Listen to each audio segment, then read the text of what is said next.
नमस्कार, मैं हूँ पार्थ और आज मैं आपको लेकर के आया हूँ अयोध्या, यानी ऐसी नगरी जिसे कभी जीता ना जा सके, उस अयोध्या में। और आज हम लोग जहाँ खड़े हैं, ये स्थान है ऋषभ देव का जन्म स्थल। जी हाँ, ऋषभ देव जो हैं वो जैन धर्म के प्रथम तीर्थंकर थे और उन्हीं से कहा जाता है कि वो पृथ्वी के प्रथम राजा हुए और इक्ष्वाकु वंश से वो कहीं ना कहीं संबंधित थे। जैन धर्म के अनुसार प्राचीन काल में अत्यंत तीर्थंकरों ने इस अयोध्या में जन्म लिया है। जैन शाखाओं में लिखा है कि 1 करोड़ कोटि सागर पूर्व अर्थात करोड़ों करोड़ों वर्ष पूर्व युग की आदि में प्रथम तीर्थंकर भगवान ऋषभ देव ने अयोध्या में जन्म लेकर षष्ठ कर्मों का उपदेश देते हुए यहाँ से राज्य का संचालन किया है। भगवान ऋषभ देव युग के आदि में इस पृथ्वी के प्रथम राजा हुए हैं। पश्चात प्रयाग में दीक्षा लेकर तपस्या करके कैलाश पर्वत से निर्वाण प्राप्त किया है। जैन धर्म में 24 तीर्थंकर माने गए हैं, जिनमें प्रथम ऋषभ देव भगवान ऋषभ देव, द्वितीय तीर्थंकर भगवान अजितनाथ, चतुर्थ तीर्थंकर भगवान अभिनंदन नाथ, पंचम तीर्थंकर भगवान सुमतिनाथ, 14वें तीर्थंकर भगवान आनंदनाथ ने अयोध्या में जन्म लेकर इस नगरी को धन्य किया है। अर्थात जैन धर्म के अनुसार अयोध्या भगवान ऋषभ देव आदि 5 तीर्थंकरों की एवं अनेक महापुरुषों की जन्मभूमि है। सभी तीर्थंकर इक्ष्वाकु वंशीय थे। जैन एवं वैदिक पुराणों के अनुसार प्रथम तीर्थंकर भगवान ऋषभ देव के पुत्र चक्रवर्ती भरत की जन्मभूमि अयोध्या है, जिनके नाम से इस देश का नाम भारत है। कहा जाता है कि इक्ष्वाकु वंश वही वंश है जिसमें भगवान श्री रामचंद्र ने कभी जन्म लिया था, अगर कहा जाए तो त्रिशंकु ने जिसमें जन्म लिया था, दशरथ ने, ये वही इक्ष्वाकु वंश है। अयोध्या अनंतानंत तीर्थंकरों की जन्मभूमि है। प्रत्येक काल में सभी 24 तीर्थंकर का जन्म अयोध्या में ही होता है। अयोध्या को शाश्वत तीर्थ कहा गया है। अयोध्या की रचना इंद्र द्वारा की गई है। अरिभि योद्ध न शाक्यो अयोध्या, अर्थात कोई भी शत्रु जिसे जीत न सके उसे अयोध्या कहते हैं। अयोध्या के साकेत, विनीता, सुकोशला जैसे नाम भी शास्त्रों में उल्लेखित हैं। अयोध्या में इस युग के प्रथम तीर्थंकर भगवान ऋषभ देव सहित 5 तीर्थंकर ने जन्म लिए हैं। भगवान ऋषभ देव करोड़ों करोड़ों वर्ष पूर्व हुए थे, कहा जाता है, और इन्हीं से जैन धर्म का प्रादुर्भाव हुआ, या यूं कहा जा सकता है तो जैन धर्म के ये संस्थापक माने जाते हैं। वो अलग विषय है कि जैन धर्म के वास्तविक संस्थापक महावीर स्वामी माने जाते हैं, जो कि 24वें तीर्थंकर हुए।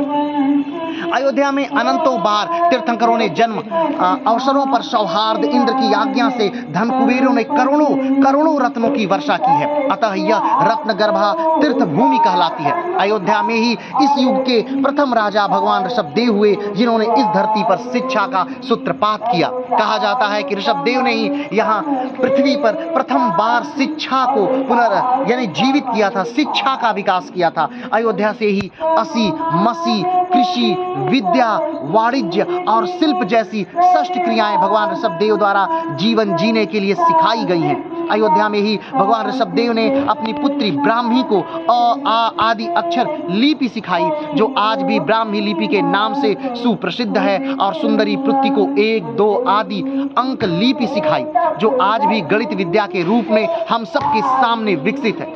अयोध्या ही भगवान ऋषभ देव के प्रथम पुत्र भगवान भरत चक्रवर्ती का जन्म स्थान है। इन्हीं भरत के नाम से इस देश का नाम भारत है।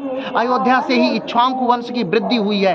भरत के प्रथम पुत्र अर्ककीर्ति के नाम से इस इक्ष्वाकु वंश को ही सूर्य वंश की संज्ञा प्राप्त है। इसी के साथ ऋषभ देव भगवान की द्वितीय पुत्र बाहुबली के पुत्र सोमयस के नाम से चंद्र वंश भी प्रसिद्ध हुआ। इस अयोध्या से सूर्य वंश और चंद्र वंश दोनों ही इक्ष्वाकु वंश की शाखाएं प्रसिद्ध हुई हैं। अयोध्या में ऋषभ देव भगवान के उपरांत इनके पुत्र भरत से शुभारंभ करके 14 लाख इक्ष्वाकु वंशीय राजाओं ने लगातार राज्य करने के उपरांत दीक्षा लेकर मोक्ष प्राप्त किया है, और भगवान ऋषभ देव के समस्त 101 पुत्र भी तपस्या करके मोक्ष गए हैं। अयोध्या भगवान ऋषभदेव के अलावा भगवान अजीतनाथ, भगवान अभिनंदन नाथ, भगवान सुमतिनाथ और भगवान अनंतनाथ इन तीर्थंकरों की भी जन्म स्थान है। अयोध्या में युग की आदि के 81 खंड का सर्वतोभद्र राजमहल था, जिसमें भगवान ऋषभदेव का जन्म हुआ था, जबकि भगवान ऋषभदेव के शरीर की ऊंचाई 500 धनुष अर्थात 3000 फुट मानी गई है। अयोध्या में ही प्रथम चक्रवर्ती भरत ने षष्ठ खंड धरा पर विजय प्राप्त करके राज्य किया था। अयोध्या में ही दशरथ पुत्र भगवान रामचंद्र का जन्म हुआ, जिन्होंने अंत में जैनेश्वरी दीक्षा धारण कर मोक्ष प्राप्त किया था।